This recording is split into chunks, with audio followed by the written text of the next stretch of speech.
Confused about ETF? होता क्या है ये ईटीएफ? ईटीएफ में इन्वेस्ट करें या म्यूचुअल फंड में? आइए समझते हैं कुछ basic difference between ETF and mutual fund जो आपको सही डिसीजन लेने में हेल्प करेगा। Point 1.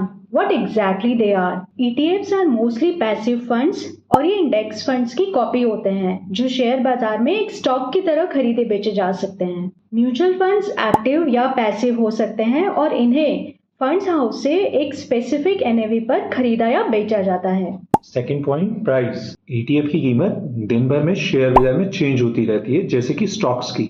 म्यूचुअल फंड की एनएवी यानी नेट एसेट वैल्यू दिन में एक बार तय होती है और उसी पे वो खरीदे बेचे जाते हैं। Third, account type. ईटीएफ के लिए डीमैट अकाउंट जरूरी होते हैं क्योंकि इन्हें एक्सचेंज पर एक स्टॉक की तरह खरीदना और बेचना होता है।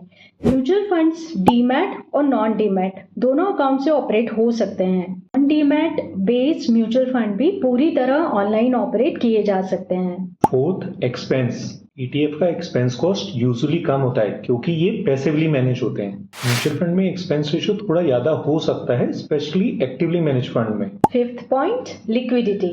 ईटीएफ और म्यूचुअल फंड्स दोनों ही काफी लिक्विड इंस्ट्रूमेंट्स हैं। इन्हें आप अपनी इच्छा के अनुसार बेच सकते हैं।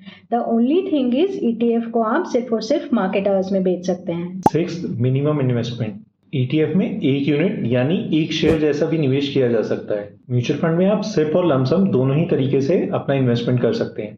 मिनिमम सिप आपका 100 रुपीज से स्टार्ट हो जाता है और लमसम कैटेगरी और फंड हाउस पे डिपेंड करता है। लमसम के लिए मोस्ट कॉमन मिनिमम अमाउंट जो है 5000 रुपीज का होगा। Who should invest? ETF उनके लिए ठीक है जिन्हें शेयर मार्केट की समझ है और खुद से ट्रेड करना आता है, या फिर गोल्ड और सिल्वर इन्वेस्टमेंट के लिए ETF एक अच्छे इंस्ट्रूमेंट हो सकते हैं। जिन लोगों को बहुत ज्यादा टेक्निकल नॉलेज नहीं है और अपने फाइनेंसेस का प्रोफेशनल मैनेजमेंट चाहते हैं, उनके लिए म्यूचुअल फंड्स ही ठीक हैं। होप आपको म्यूचुअल फंड और ईटीएफ के डिफरेंसेस समझ आ गए होंगे।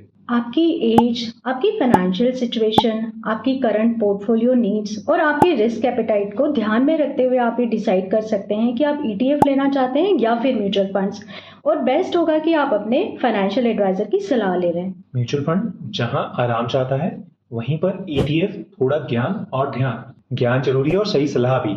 ऐसी ही जानकारी वाली वीडियोस के लिए जुड़े रहिए हमारे चैनल के साथ। लाइक और शेयर करना मत भूलिएगा।